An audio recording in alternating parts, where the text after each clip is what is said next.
교동문 55번 시편 127편을 교독하시겠습니다. 여호와께서 집을 세우지 아니하시면 세우는 자의 수고가 헛되며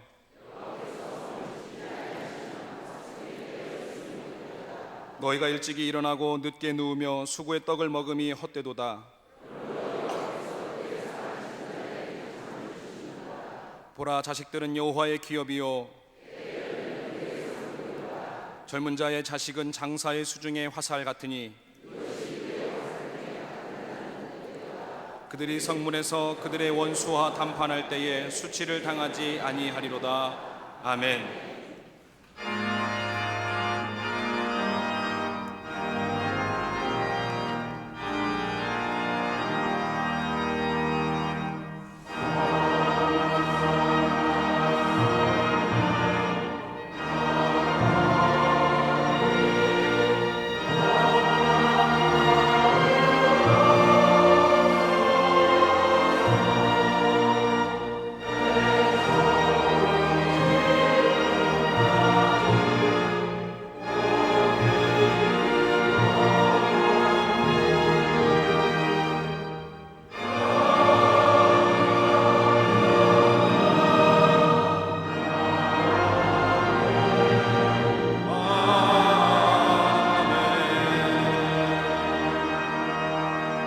전능하사 천지를 만드신 하나님 아버지를 내가 믿사오며 그 외아들 우리 주 예수 그리스도를 믿사오니 이는 성령으로 잉태하사 동정녀 마리아에게 나시고 본디오 빌라도에게 고난을 받으사 십자가에 못 박혀 죽으시고 장사한 지 사흘 만에 죽은 자 가운데서 다시 살아나시며 하늘에 오르사 전능하신 하나님 우편에 앉아 계시다가 저리로서 산 자와 죽은 자를 심판하러 오시리라. 성령을 믿사오며 거룩한 공예와 성도가 서로 교통하는 것과 죄를 사하여 주시는 것과 몸이 다시 사는 것과 영원히 사는 것을 믿사옵나이다. 아멘. 오늘 성경 말씀은 사무엘하 7장 1절부터 12절까지의 말씀입니다. 여호와께서 주위의 모든 원수를 무찌르사 왕으로 궁에 평안히 살게 하신 때에 왕이 선지자 나단에게 이르되 볼지어다 나는 백향목궁에 살거늘 하나님의 괴는 휘장 가운데 있도다. 나단이 왕께 아뢰되 여호와께서 왕과 함께 계시니 마음에 있는 모든 것을 행하소서 하니라. 그 밤에 여호와의 말씀이 나단에게 임하여 이르시되 가서 내 종 다윗에게 말하기를 여호와께서 이와 같이 말씀하시되 네가 나를 위하여 내가 살 집을 건축하겠느냐. 내가 이스라엘 자손을 애굽에서 인도하여 내던 날부터 오늘까지 집에 살지 아니하고 장막과 성막 안에서 다녔나니 이스라엘 자손과 더불어 다니는 모든 곳에서 내가 내 백성 이스라엘을 먹이라고 명령한 이스라엘 어느 지파들 가운데 하나에게 내가 말하기를 너희가 어찌하여 나를 위하여 백향목집을 건축하지 아니하였느냐고 말하였느냐. 그러므로 이제 내 종 다윗에게 이와 같이 말하라. 만군의 여호와께서 이와 같이 말씀하시기를 내가 너를 목장 곧 양을 따르는 데에서 데려다가 내 백성 이스라엘의 주권자로 삼고 네가 가는 모든 곳에서 내가 너와 함께 있어 네 모든 원수를 내 앞에서 멸하였은즉 땅에서 위대한 자들의 이름같이 내 이름을 위대하게 만들어 주리라.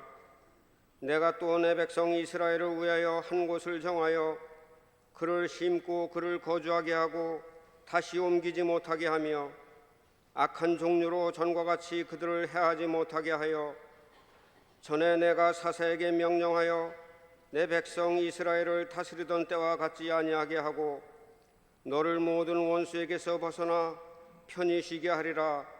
여호와가 또 내게 이르노니 여호와가 너를 위하여 집을 짓고 네 수완이 차서 네 조상들과 함께 누울 때에 내가 네 몸에서 날 네 씨를 네 뒤에 세워 그의 나라를 견고하게 하리라. 아멘.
갈릴리 성거대와 오케스트라의 교환 찬양에 감사합니다.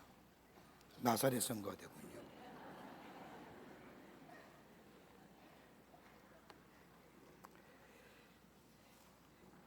인류의 문명이 시작된 이래로 정치, 경제, 사회, 문화 등 많은 변화를 가져왔지만 변하지 않는 가장 사회의 최소 단위가 있다고 하면 그건 가정입니다.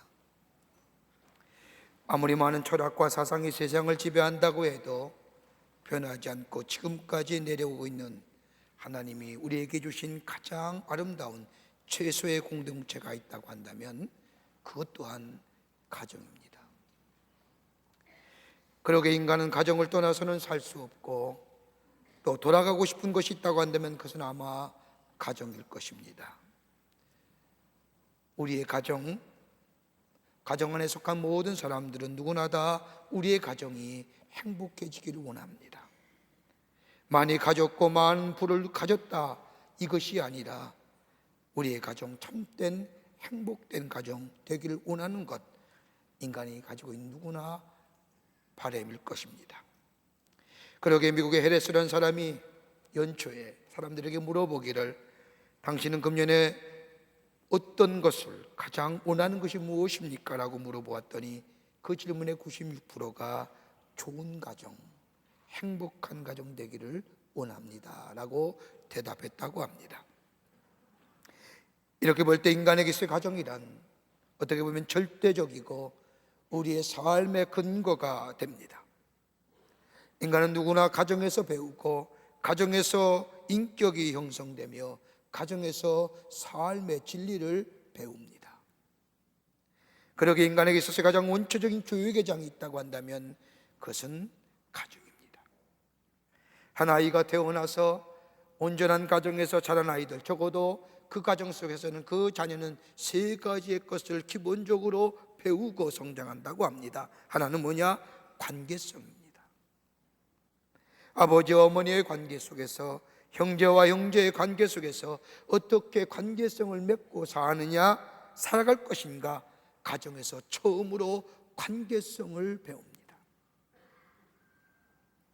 또 하나 있다고 한다면 책임성입니다. 한 가족의 구성원으로서 어떤 책임을 가져야 되느냐, 아버지는 아버지로서의, 어머니는 어머니로서의, 형은 형으로서의, 누나는 누나로서의, 동생은 동생으로서의 각자의 가족 공동체의 구성원으로서의 책임성을 배운다는 것, 이것이 바로 처음으로 가정에서 배운다는 겁니다. 그러기에 가정에서의 책임 있는 존재, 책임성을 배우고 성장하느냐 아니냐에 따라서 그 삶이 사회의 구성원으로서의 책임적 존재가 되느냐 가늠자가 된다는 겁니다. 부모가 다 잘해줘도 되는 거 아닙니다. 책임적인 존재로 책임성을 느끼며 배워야 성장해야 되는데 그 성장한 장소가 어디냐? 가정입니다. 또 하나 있다고 한다면 소속감입니다. 여러분, 내가 어느 곳에 소속이 있냐에 따라서 그의 삶이 달라집니다. 여러분 가만히 보십시오. 내가 어느 곳에 속하여 있느냐에 따라서 내 존재와 내 위치가, 나의 존재감이 달라지는 겁니다. 그 존재성을 어디서 배우느냐, 소속감을 어디서 배우느냐? 가정에서 배웁니다. 아버지의 자녀로, 부모의 자식으로, 형제와 관계 속에서 형으로, 동생으로, 사회의 가정의 구성으로서의 이 가정에 소속된 자로 가정에서의 최초로 배우는 것, 바로 소속감입니다. 여러분, 우리 주변에서 일어나는 깜짝 놀랄만한 사건들, 엽기적인 일들 가만히 보십시오. 가만히 그들의 말씀, 그들의 성장의 배경을 보면 한 가지 빈곤한 문제 하나는 가정의 교육의 문제입니다. 가정에서 책임 있는 존재를 잘 배우질 못했습니다. 소속감이 분명하지 않습니다. 가족 간의 관계성이 그렇게 좋은 거 아닙니다. 관계성이 상실되고 책임성이 상실되고 소속감이 상실되니 온전한 인격으로 자라지 못하고 삐뚤어진 인격 가운데 생명을 경시하고 다른 사람을 해치는 것에 아무런 죄책감 느끼지 않는 삶. 사회학자는 단순히 구조적인 문제로, 자본주의가 낳은 병폐의 문제로, 어떤 사람은 경제의 불균형으로 이야기하고 그걸로 치부해지지만 가장 근원적인 문제는 가정교육이 온전한 가정의 삶, 행복한 가정으로 살지 못했다는 이유가 거기에 문제가 있습니다. 성경의 말씀을 보면 아름다운 가정의 이야기들이 곳곳에 많이 등장합니다. 우리가 잘 알고 있는 탕자의 비유 같은 것, 기다리는 아버지의 모습이지요. 구약성서에 나오는 롯기서의 말씀을 본 시어머니와 며느리의 아름다운 사랑의 이야기, 물론 해석의 차이가 있지만 곳곳에 형제의 사랑과 우정의 이야기, 아름다운 부부, 더 나아가서 나오는 것처럼 아름다운 연인들의 사랑 이야기 등 곳곳에 사랑이 가득한 가정의 이야기들이 많이 나타나 있는 것을 보게 됩니다. 오늘 성경 말씀을 보면 가장 대표적인 가정의 이야기가 나오는데 그건 다름이 아니라 다윗의 가정입니다. 여러분, 우리가 종종 듣는 가운데 일가라고 하는 이야기를 듣습니다. 누구누구의 일가, 누구누구의 일가. 일가라고 하는 말은 세상에 인정받을 만큼 뛰어난 성취를 이룬 사람을 두고 하는 말입니다. 다른 말로 말하면 일가, 문자 그대로 집 하나라고 하는 겁니다. 이걸 의미적 해석으로 얘기한다고 한다면 집 하나 최대로 지은 곳이라는 겁니다. 일가를 이루었다라고 하는 것은 집 하나 제대로 지었다는 거예요. 성경의 말씀을 보더라도 일가를 이룬 대표적인 가족이 있다고 한다면 하나는 야곱의 일가입니다. 야곱은 그의 천성이 별로 좋은 천성은 아니지만 하나님을 믿고 하나님을 신뢰하고 하나님을 붙잡고 사는 삶으로 통하여 그의 자손들의 12자녀가 이스라엘의 대표적인 12지파를 이루며 야곱의 일가를 이루었던 것을 보게 됩니다. 또 하나 있다고 한다면 오늘 성경 말씀의 주인공인 다윗의 일가입니다. 다윗의 가정입니다. 여러분, 다윗은 하나님의 은혜로 그의 생전의 모든 소원을 이룬 사람이 다윗입니다. 심지어 하나님 마음에 합한 사람이라고 하는 이름까지 얻었던 사람입니다. 그의 이름이 성경의 신구약에 무려 900번이나 나옵니다. 이처럼 하나님의 은혜와 하나님의 축복을 받은 사람, 그런데 성경의 말씀을 보면 다윗은 다 소원을 이루었지만 한 가지의 소원은 이루지 못했습니다. 다른 게 아니라 오늘 성경 말씀에도 나단 선지자가 다윗에게 하는 말, 나는 백향목궁에 거하거늘, 다윗이 고백입니다. 나는 백향목궁에 거하거늘 하나님에게는 휘장 가운데 있도다 말하는 것처럼 하나님을 위해서 하나님의 거룩한 전을 짓기를 원했지만 하나님은 다윗의 소원을 허락하지 않으셨습니다. 하나님은 다윗의 소원을 거절하시면서 성경의 말씀을 보면 7절에 이렇게 말씀하십니다. 이스라엘 자손과 더불어 다니는 모든 곳에서 내가 내 백성 이스라엘을 먹이라고 명령한 이스라엘 어느 지파들 가운데 하나에게 내가 말하기를 너희가 어찌하여 나를 위하여 백향목집을 건축하지 아니하였느냐라고 말하였느냐. 다윗을 향하여 네가 하나님의 전을 짓고자 그렇게 마음에 손을 두고 선지자에게 말하고 기도했는데 내가 언제 너희의 12지파 가운데 너희가 나를 위하여 하나님의 전 백향목 가지고 여호와의 전을 짓지 아니하느냐 나가 이야기한 적이 있느냐라고 합니다. 이사야서 61장 1절의 말씀을 보면 여호와께서 같이 말씀하시되 하늘은 나의 보좌요 땅은 나의 발등상이니 너희가 나를 위하여 무슨 집을 지을꼬 나의 안식할 처소가 어디냐. 너희가 나를 위하여 무슨 집을 짓겠다 하느냐. 하늘은 나의 보좌요 땅은 나의 발등상이니 나의 안식할 처소가 너희가 집 짓는다고 내가 거기에 안식할 자이냐. 다른 말로 말하면 하나님의 계시는 집은 사람의 손으로 지을 수 없다는 말씀. 너무나 크고 넓어서 사람의 공력으로는 지을 집이 아니라는 것이라는 말씀입니다. 다시 말하자면 하나님이 원하셔서 머무는 것, 그것이 곧 하나님의 집이라는 겁니다. 물론 다윗에게는 손에 피를 많이 묻어서 사람의 생명을 많이 하다 보니 그 손 가지고는 하나님의 집을 지을 수 없다는 이유지만 그러나 원초적 이유는 너희가 집을 짓는다고 해서 나를 위하여 백향목집을 짓는다고 해서 내가 거기에 거할 자이냐.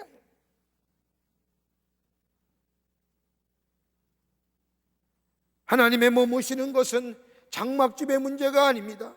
하나님이 머무신 것은 백향목의 향기나는 집도 아닙니다. 하나님이 원하시는 것, 하나님이 머물 수 있는 집은 따로 있는 거예요.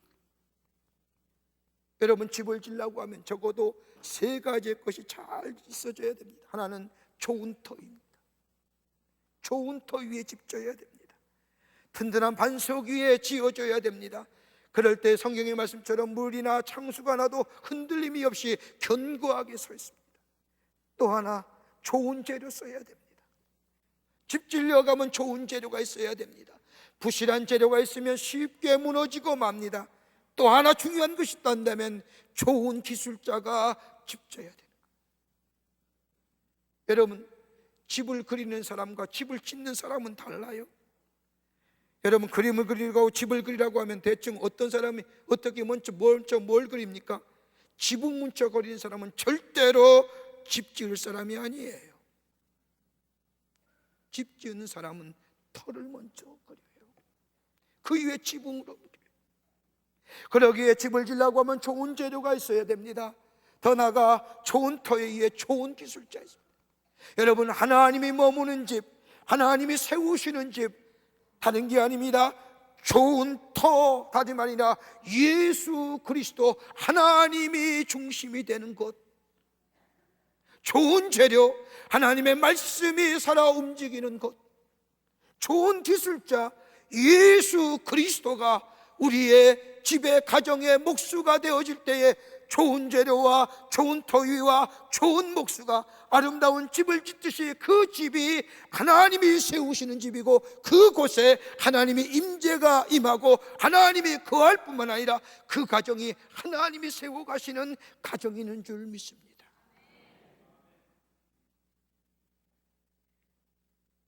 그러기에 시편의 기자는 이런 집을 가리켜서 의인의 장막이라고 얘기합니다. 의인의 장막은 도덕적으로 윤리적으로 완전한 인간이 사는 그런 집이 아닙니다. 여러분, 의인이 어떤 사람입니까? 아브라함의 의인이 되었다는 것은 단 한 가지의 조건입니다. 저가 하나님을 믿음에, 하나님을 믿는 자는 의인입니다. 하나님을 믿는 사람이 거하는 집이 의인의 장막입니다. 그러기에 하나님을 믿고 하나님을 말씀의 터 위에 세우시며 하나님이 그의 삶 속에 그의 가정을 이끄시는 가정 될 때에 의인의 장막이요, 그 가정이 하나님이 세우시는 집이 된다는 겁니다.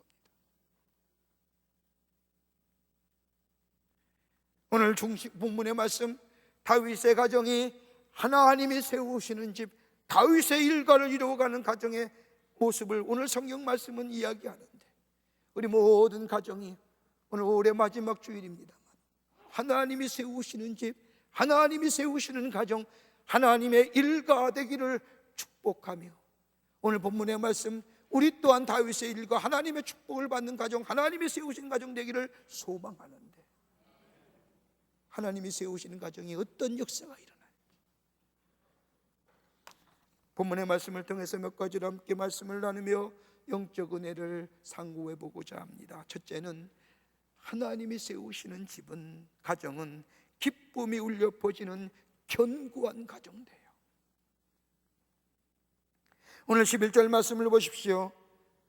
또 내게 이르노니 여호와가 너를 위하여 집을 지르고 내 수완이 차서 내 조상들과 함께 잘 때에 내가 내 몸에서 날 자식을 내 뒤에 세워 그 나라를 견고케 하리라.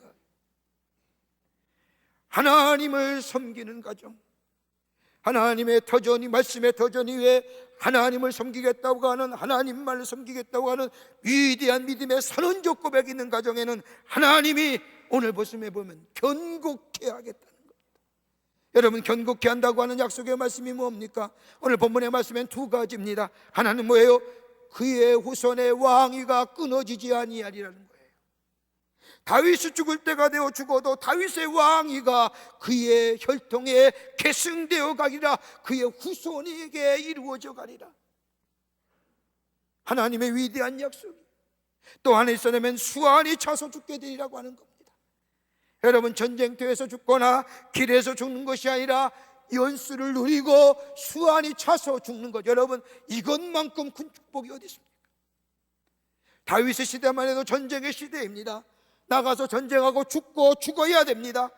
돌아오다가 길에서 죽기도 태반사입니다. 그런데 하나님이 세우시는 가정, 하나님의 말씀의 터전 위에 하나님만 섬기겠다고 고백하는 그 가정 위에 하나님이 축복해 주신다는 약속의 말씀을 한다는 것이 아니라, 전쟁터에서 죽는 것도 아니고 길에서 죽는 것도 아니고 수완이 차서 연수 누리고 죽는 삶, 그뿐 아니라 그 후손이 다윗의 왕위의 계승을 이루어 가겠다고 하는. 여러분, 사울왕 보세요.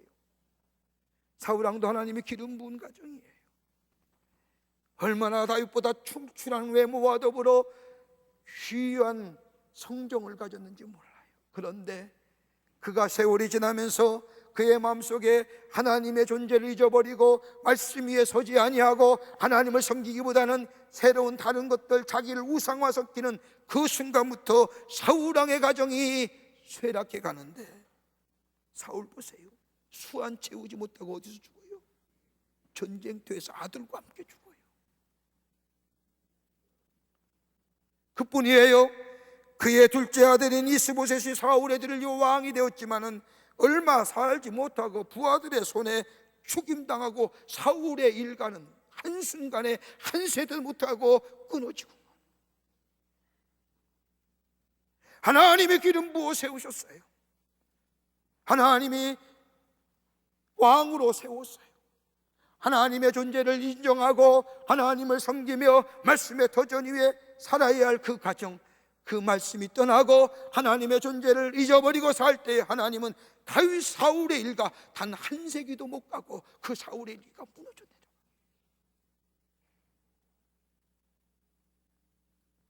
견고한 가정들 뿐만 아닙니다. 성경의 말씀을 보면 큰 기쁨이 울려 퍼지는 가정돼요. 여러분, 시편 118편 15절의 말씀을 보면 의인의 장막에는 기쁜 소리, 구원의 소리가 있으며 여호와의 오른손이 권능을 베푸시도다. 기쁜 소리게. 다름 아니라 의인의 장막, 하나님을 섬기며 하나님을 나의 하나님으로 고백하는 선언적 고백가 있는 그 가정, 의인의 장막일진데 거기에 기쁨의 소리가 있는 거예요. 기쁨이 창조되며 그 창조된 기쁨을 나누며 기쁨을 경험하는 장소 된다는 거예요. 여러분, 예수님의 공생기간의 첫 번째 기적의 사건이 무엇입니까? 가나의 혼인잔치의 기적입니다. 예수님은 첫 번째 기적을 행하실 때에 상갓집이나 병든 집이나 초상집 가서 기적 가지고 행하시지 않았습니다. 기쁨의 자리인 결혼잔치에 참여하셔서 포도주가 떨어졌을 때에 물로 포도주로 만드시고 기쁨을 배가로 창조하신 분이 우리 예수님이에요.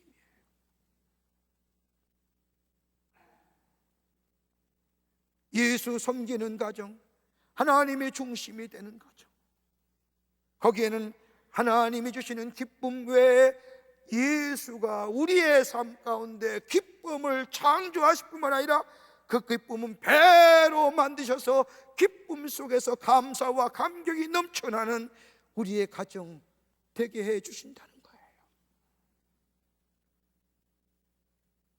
이럴 때 일가 이루는 거예요. 물질이 일가를 만들어주는 거 아니에요. 지식이 일가를 만들어주는 거 아니에요. 내가 듣는 경험이 내 일가를 만들어주고 지탱해주는 거 아니에요. 다윗은 하나님을 섬기는, 그러기에 다윗이 죽게 될 때에 열왕기하 2장의 말씀을 보면 솔로몬을 불러다가 너는 하나님의 율례와 법도와 규례를 잘 지킬 뿐만 아니라 하나님을 힘써 섬기면 하나님이 내게 약속하신 것처럼 우리의 혈통에서 왕위가 끊어지지 않는 축복이 약속의 성취가 이루어집니다.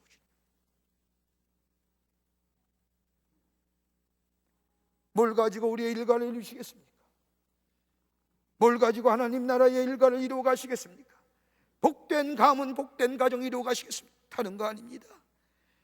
말씀의 터전 위에 하나님을 섬기겠다고 하는 위대한 선언의 고백 속에 하나님만 중심으로 사는 가정 될 때에 하나님은 그 가정 위에 견고케 하실 뿐만 아니라 기쁨이 넘쳐나는 화목한 가정, 복된 가정으로 세워 주실 줄을 믿습니다. 둘째는 하나님이 세우시는 집은 구원의 소리가 울려 퍼지는 존귀한 가정이에요. 말씀의 터전 위에 말씀을 가르치고 말씀을 상고하며 말씀을 늘 마음에 담고 예수 그리스도가 중심이 되는 가정, 그것이 바로 의인의 장막일진데, 그 장막에는 하나님께서 세워가시는 집이요, 거기에는 구원의 소리가 울려 퍼지고 존귀한 자, 구별된 가정으로 세워주신다는 거예요. 오늘 본문의 8절과 9절의 말씀을 보십시오. 그러므로 이제 내 종 다윗에게 이처럼 말하라. 만군의 여호와께서 이처럼 말씀하시기를 내가 너를 목장 곧 양을 따르는 데서 취하여 내 백성 이스라엘의 주권자로 삼고 내가 어디로 가든지 내가 너와 함께 있어 내 모든 대적을 내 앞에서 멸하였은즉 세상에서 존귀한 자의 이름같이 내 이름을 존귀케 만들어주리라. 존귀한 자의 가정으로 세우신다. 하나님이 세워가시는 집은 하나님의 거룩한 영이 임재하는 가정이고 말씀의 터전 위에 세워진 가정이고, 이 가정 의인의 장막, 하나님의 구원의 역사를 보여주심으로 존귀한 자, 구별된 가정으로 하나님이 세워주신다는 거예요. 오늘 본문의 말씀을 보십시오. 다윗은 원래 양을 치는 목동이었어요.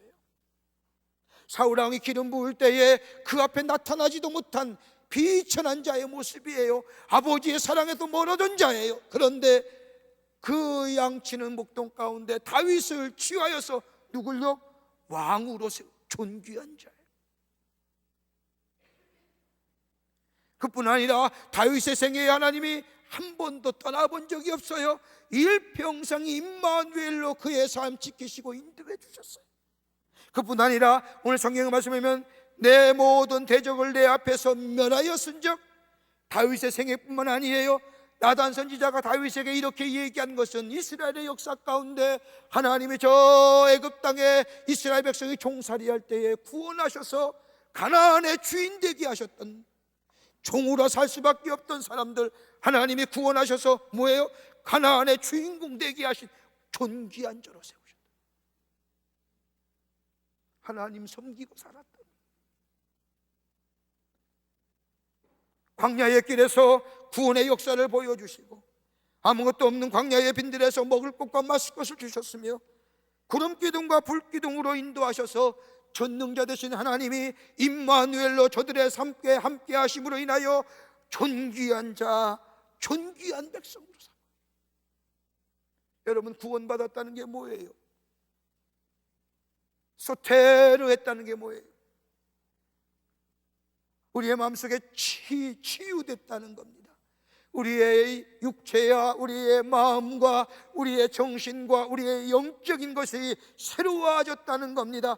여러분, 구원받았다고 하는 것은 죄에서, 어둠에서 밝음과 광명의 관계로 저 죄의 종로로 됐던, 죄의 권세 아래 있던 자들이 하나님의 자녀와 하나님의 백성과 하나님의 권세 잡은 자로 새롭게 변화되었다는 것. 다시 말하여 한마디로 얘기하면 존재의 양식이 달라졌는데 그 존재의 양식은 존귀한 자의 반열에 세움받았다는 거예요. 이게 예수 믿는 거예요. 그러기에 성경은 존귀한 자로서의 걸맞는 삶 살아가라고 성경은 계속해서 우리에게 말씀하시는 거예요. 예수님 보세요. 예수님을 통하여 구원함을 받은 백성들, 육체의 질병이 고쳐질 때에 예수님은 꼭 언제나 한 가지 말씀을 먼저 하시죠. 내 믿음대로 될지어다. 내 믿음이 너를 구원하였나이다. 믿음이에요. 다른 말로 말하면 영적인 것으로 건강하게 될 때에 우리의 마음이, 우리의 정신이, 우리의 육체가 건강해지는 거예요. 그 다음에 사람들 가만히 보세요. 다 존귀한 삶으로 변해지잖아요. 누구의 제자 돼요? 예수의 제자 돼요. 이게 구원이에요. 의인의 장막, 하나님을 나의 하나님으로 섬기고 예수 중심 말씀 위에 세워지며 주님 우리의 삶의 인조되심을 매일매일 고백하며 사는 그 가정, 하나님은 구원의 소리가 울려 퍼지는 거예요. 우리의 심령에, 우리의 육신에, 우리의 마음의 문제를 해결해 주실 뿐만 아니라 그 해결함을 통하여 하나님이 살아계심을 증거될 뿐만 아니라 내 존재의 양식과 내 존재의 신분이 달라지는,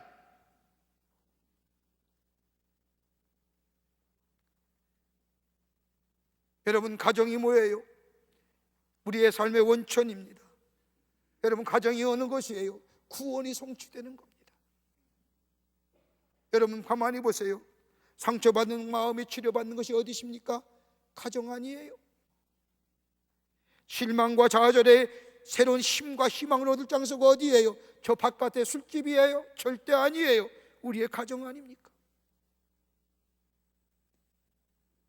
휴식과 평안을 통하여 새로운 힘을 얻는 것 어디예요? 저 해변가예요? 저 산이에요? 아니에요. 우리의 가정이에요. 그러기에 가정은 위로가 있고 격려가 있고 용기가 있고, 다른 말로 말하면 성경의 표현대로 구원의 소리가 울려 퍼지는 장소예요. 거기에 하나님이 계시고 말씀이 터전이 되고, 그리고 예수 그리스도가 임마누엘 주일로 우리의 삶을 이끌어갈 때에 우리는 가정 속에서, 의인의 장막의 가정 안에서 위로함과 더불어 격려와 용기를 얻을 뿐만 아니라 새로운 소망 가운데 힘을 얻을 뿐만 아니라 하나님의 살아계심을 통하여 구별된 자로서, 존귀한 자로서 하나님의 놀라운 구원의 역사를 증거하는 복된 가정, 이것이 바로 의인의 장막이고 하나님이 세우시는 집, 가정이고, 이런 가정이 될 때에 일가를 이루는 역사가 있게 되는 줄 믿습니다. 끝으로 하나님이 세우시는 집은 하나님이 일하시기에 평안함이 넘칩니다. 하나님이 일하시기에, 내가 일하는 게 아닙니다. 하나님이 일하시기에, 내가 일할 때는 걱정도 있고 내가 일할 때는 염려도 있지만 하나님이 일하시기에 뭐예요? 평안함이. 오늘 성경 7장 10절의 말씀을 보십시오.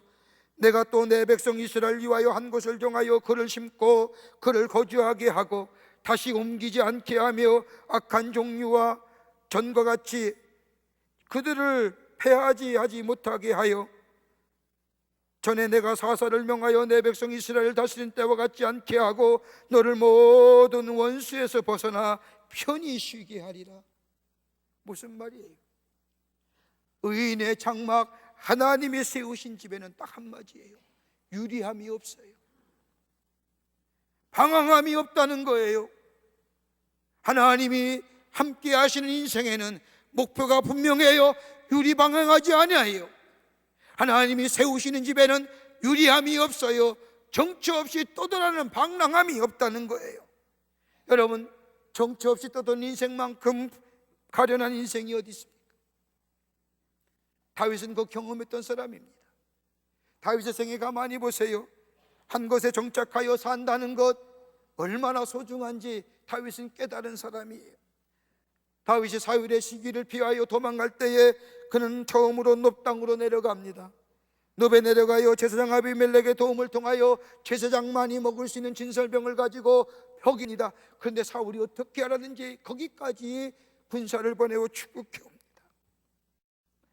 그래서 다윗은 다시 놉을 떠나 가드왕 아기스에게로 건너갑니다. 다윗이 죽은 가드의 족속집에 다윗이 갑니다. 거기도 사울의 추격에 벗어나지 못하자 다시 어디로 가요? 아둘람 굴로 도망가요. 이리저리 피어있는 굴 찾아 사울의 추격을 피하여. 여러분, 안정함이 없지요, 불안하지요, 정처 없지요. 여러분, 이것만큼 나그네 삶 서러운 게 어디 있어요? 여러분, 새빵살이 하신 분들 다 경험하실 거예요. 계약이 만료되기만 하면 떠나야지요. 한 달이나 월세, 두 달 월세 밀리면 떠나야지요. 그 불안함, 미래의 불투명성,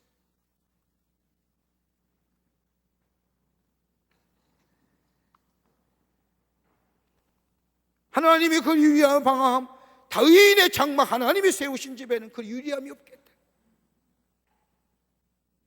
더 나아가 하나님은 예사사가 다시던 시절같이 같은 일이 다시는 일어나지 않겠다고 약속해 주십니다. 사사의 시대에 가만히 보세요. 불안과 염려의 시대였습니다. 추수를 하다가도 블레셋이 쳐들어오면 수확물을 불태우고 도망가던 시대입니다. 언제 대적이 쳐들어올지 몰라 불안했던 시대가 사사의 시대입니다. 하나님은 그 시절을 상기시키며 그렇게 유리방황하며 불안하며 염려했던 시절 이제 끝을 맺겠다고. 왜요? 하나님이 세우신 집이, 하나님이 중심이 되는 가정, 하나님이 함께 하시는 집, 하나님이 일하심으로 평안함이 넘쳐나는 것. 여러분 두려움이 없어요. 평안함이 넘쳐요. 왜요? 시편 118편 16절의 말씀을 보면 여호와의 오른손이 높이 들렸으며 여호와의 오른손이 권능을 베푸시기에.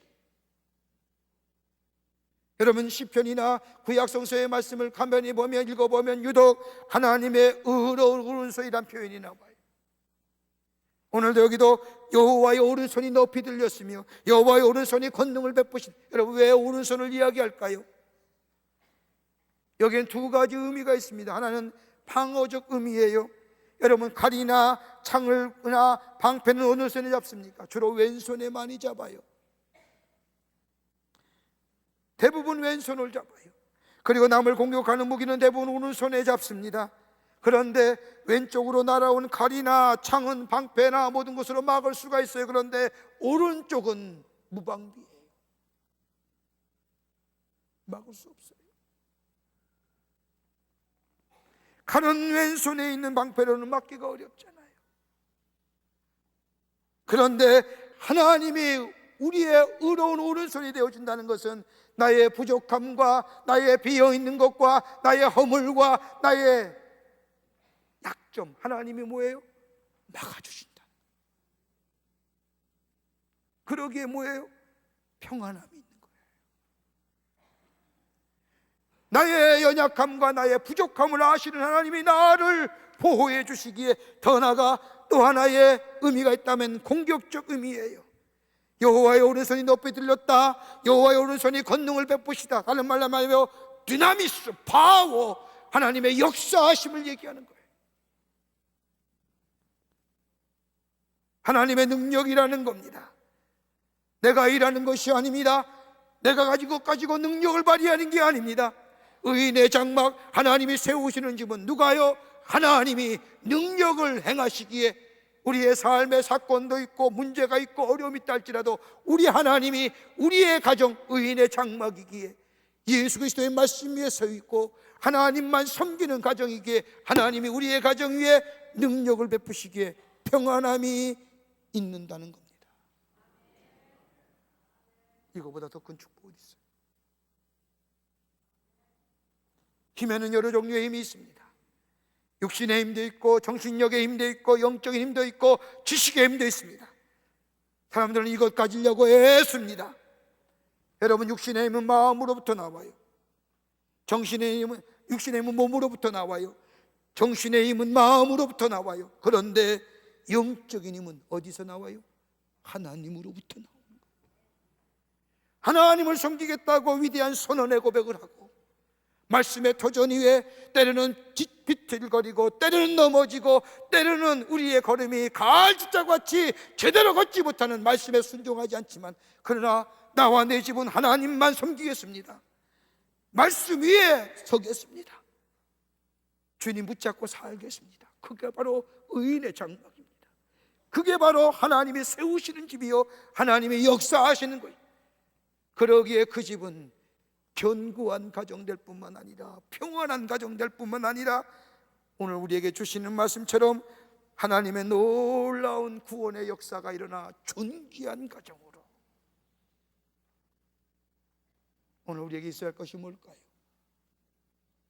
하나님 복 주십시오라고 그 고백 이전에 나와 내 집은 하나님만 섬기겠습니다.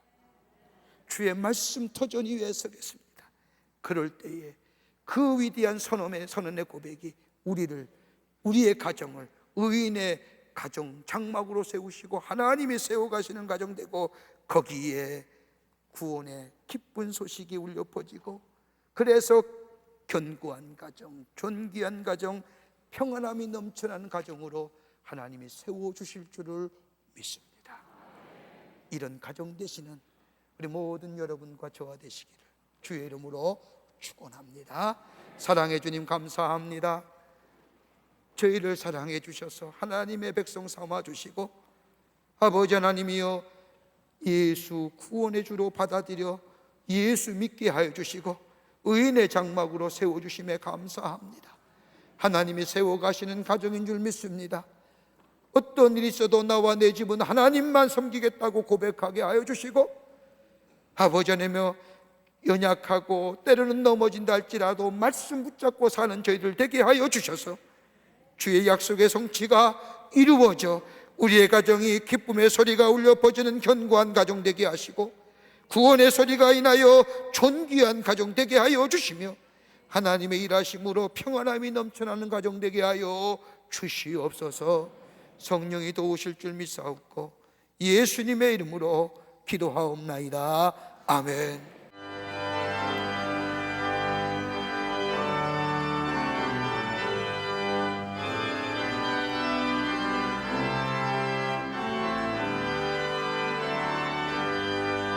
나의 갈길 다가도록 예수 인도하시니 내 주 안에 있는 긍휼 어찌 의심하리요. 이름으로 사는 자는 하늘 위로 갔겠네. 무슨 일을 만나든지 만사형도 하리라. 무슨 일을 만나든지 만사형도 하리라. 나의 갈 길 다가도록 예수 인도하시니 어려운 일 당한 때도 좋다는 일 주시네. 나는 심히 고난하고 영혼 매우 가난한 나의 앞에 반석에서 생물나게 하시네.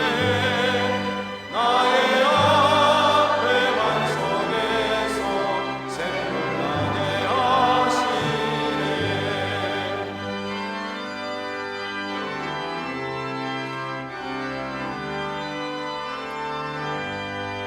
나의 갈 길 다가도록 예수 인도하시니 그의 사랑 어찌 큰지 말로 할 수 없도다. 성령 감화받은 영혼 하늘 날아갈 때에 나의 찬송 예수 인도하셨네. 영영 보를 나의 찬송 예수 인도하셨네. 아멘.